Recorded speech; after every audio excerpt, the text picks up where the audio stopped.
also have some nice AoE CC here on the grouping. Yeah, I'm not a huge fan of it myself, just as far as what this composition looks like. It's already a lot of magic damage coming on through. The Smolder will be relied upon. Mid lane, and we see Vi's going mid lane, but Owner's bottom, and they're going for it. Yeah, Mako's going to turn up here as they're at least looking to gank a plate towards this bottom side, as there is the knock-up, and down goes the Shy. There's first blood for Owner on this Xin Zhao. This is what we wanted to see out of this, guys. Now Mako could be in trouble as well, but instead... And if we have a look at the CS margins between the two bottom laners, although one of them is missing, it is pretty close. Another Zenith Blade going to connect, but already a lot of damage onto Mako, but Faker is already dead. Owner gets the knock-up and takes down the Leona in trade. Now Carrier and Gumayushi moving in as well. Wind becomes lightning, doing so much work, and the handshake holds onto the Shy. As now IG looking to turn it around. He's going to silence himself. Carrier gets taken out. They trade it for the Rumble, then the bailout. It secures Owner his life, and he gets himself out of there. Gumayushi now trying to deal with Rookie, whose way is getting a bunch of work done. The flash forward from Guma, he's crazy. And Rookie's going to be able to get himself out of there, but man, Guma is angry about what happened in Game 2. Honestly, I love the action in this series. It is getting bloody in Game 3, and it's very heavily in favor of T1, this blood, Atlas. Yeah, the Shy is unhinged, man. He just goes for anything that's a potential play. As now Faker eats another Zenith Blade, but now Carrier going to be moving over alongside him. But there is the ulti out of Rookie, doing so much work with the bailout. Can they actually keep him alive? The answer is no. Rookie gets the kill. And this way could become a problem as this game goes on. The level 6 advantage for Rookie here. They're able to take down Faker in the aftermath, just as we're saying, oh wow, all this blood, T1 benefiting. They just had previously an over 1,000 gold lead, but it gets chopped down immediately as Mako and Rookie were able to answer. So Atlas taking stock. Yeah. After all the skirmishes here, through the river. Owner benefiting a lot, but Owner now under attack. He gets teleport. He got the crab. The teleport is coming in here from Carrier to try and back him up. And now the grand entrance, the hero's entrance, going to come on through. Justice Punch to catch up to Mako. The bear is thrown down. And Faker's like, you can have my bear. I'm just going to go back to the way. Melee champ stacking away. And, good experience for it. Wait. Oh dear, handshake comes on back through here onto the Shy. Equalizer goes down. There's the Crescent Guard as Owner trying to keep himself alive. He gets the smite down onto the Dragon. As now they go in, Wei looking for the engage angle, but the bailout is going to be there. Gumayushi keeps himself alive! And Mako will be able to take him down with the help of Rookie off to the side. The Shy on no health as Faker will once again claim some revenge. One little Q is going to be enough to do it. Owner position.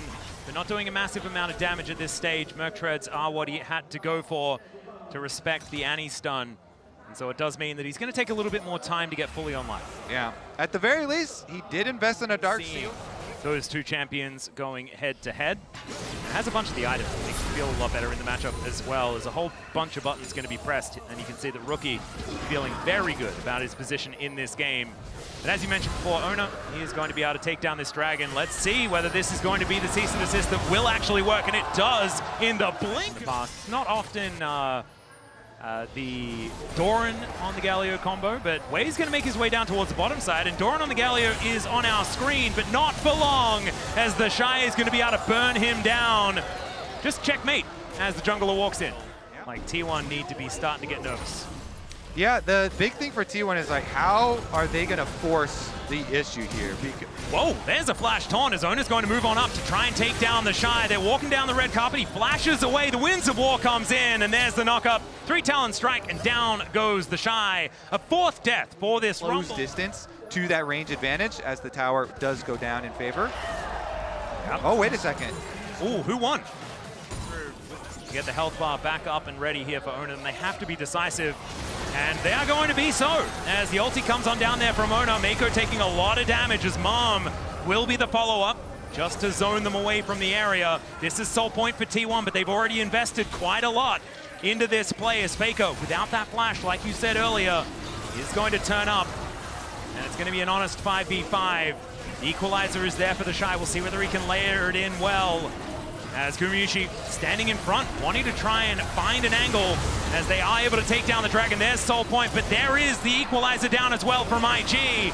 Not necessarily getting the work done that they wanted to, though, as the Bear is going to crash on top of the Rumble. He's the first to go down. It's Gumayushi, grabs a kill in the fight, and it's Doran staying alive for so long, IG. That was not the play you were looking for. Yeah, that was definitely not it. The Shy walks in, he gets blown up right into Tibbers, right into T1. They actually get all of their kills. 3 people down on the side of IG. T1 are gonna just explode with the gold here. Towers. This tower is gonna explode as well, Kobe. Down this one will go. And Gumayusi is the hugest benefactor out of that.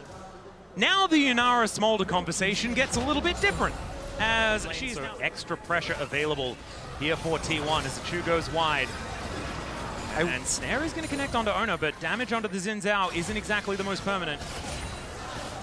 Okay, the flash in from Ona, he finds the knock-up, they chase after Gala. Redemption, can it get the kill as Hostile Takeover comes on through as well? Gala surviving for a very long time. The flash forward from Gumayusi though puts him down, and Rookie will follow suit. Both carries in the blink of an as well.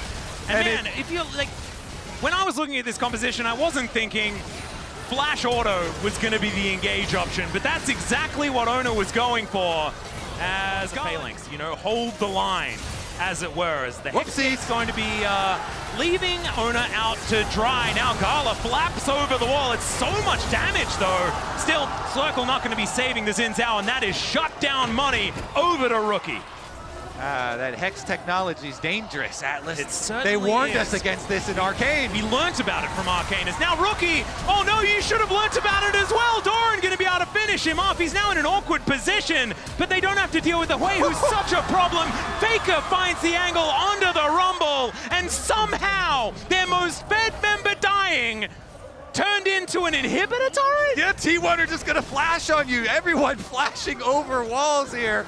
Doran flashes in, Faker flashes in, T1, they actually even take, wait, Dragon's going down. Yep, they were looking for the Dragon here. Hostile Takeover will be avoided for now, but it's a double taunt beautifully placed here by Doran. It is Wade denying the soul, but they also managed to get themselves out. The Hex Gates are going to come on through, as well as Gala is going to survive on about 10 health and get out with the highway robbery. I don't think it's going to save the game, but it was pretty funny as another one comes in and Faker says, yeah, fool me once.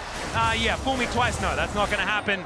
As Voltbreaker gets way over the wall, and Ona has respawned and will be able to take down the Vi. Wants to be able to hand the kill over, but isn't going to do so, and will be able to secure some turns. Hexgate's going to come on through here as Ona makes his way over. Gala up pretty far. It looks like T1 are just going to start it. Okay, Rookie gets some damage down onto Faker. Heroic entrance comes on in. Faker survives for such a long time as it's jungler for mid laner. And I think T1 are feeling pretty good about that. No smite left on the Rift, and T1 are back on the objective again. Yeah, they're gonna force IG to come to them. All right, Hostile Takeover comes through. The immediate cleanse out from Gala, though, who's doing a lot of work. Gumayusi just dives into the front line. I don't know whether that's a good call, as the taunt is going to go wide. Now Gumayusi has to avoid everything as the ulti from Ona. He goes down into his GA, and they take out Mako. I don't know how this is working, but it's looking pretty good at the moment for T1. But the shutdown comes in. The answer from Gala. Dragon just does so much damage. They've started off the Baron themselves now, but they're looking for a turn angle. Gala taking a lot of Baron damage, as we can see. Doran getting in amongst it and immediately regrets that decision, is able to flash his way out, but that is a big cooldown. You mentioned flash engages are what T1 are all about. That is not going to be available here for the Galio. Carrier moving on over. They want to take control of this, as Carrier is well and truly far up in this lane as they look for the Shy. He flashes out of the way of the taunt. That looks pretty good for Gumayusi. He's able to finish him off. Still, Rookie does so much damage and he's held in place as Wei says no to Gumayusi, and he's so much more important. Another opportunity for Soul that it looks like T1 are going to get denied. Oh, are they just going to move towards the Baron? Is that going to be the opportunity here, as the Drake will be secured here by Wei, but he's going to be out of position on a potential Baron take. Gumayusi now going to be moving back forward. Gumayusi in the lead, but Rookie hot on his heels, as we can see here. And Gala getting pretty close as well. The flash over the wall there from Wei, as they're looking to try and take down the enemy jungler, and Wei, there's just no option. He's staying alive for a long time, but there's no follow-up. There's no option. And IG now just a man down and a smite down for this next fight. Ona looking a little bit lower, but he has that GA back off cooldown once again, and they're on the Baron once more. Doran Is he going to get turned on as Gala does a lot of damage, as you can see there. The Slurkle slows him down. And now Faker looking to chase them out of this river. Hostile takeover just to buy the space, and the purple worm will be the reward. T1 is just going to get sniped here off to the side, and buying so much time is IG. As T1, they still have the Baron, but you wouldn't know it from what we're seeing in this game. As the teleport to bring the Galio back, that might be the opportunity. This could be a 50-50 as Ona in position, but he wants to start the fight instead. They take down the Drake. That's going to be the soul for T1, and Maker limping out as cease and desist is going to do nothing at all. Faker just throws the fire away, and Rookie goes down on the back end, and T1 just steamroll them. Guma got the soul, and T1 are gonna get the game. The Shy's running, but there's nowhere for him to flee. T1 will walk inside the base. Yep, they're just gonna push this minion wave forward, and it looks like match point for T1. Our 4th seed from the LCK will crash down these Nexus turrets and see whether they can, in fact, make it to the Swiss stage and hold on to hope for 3 in a row. We'll take another Nexus going down, though, and IG, they do tend to like it on the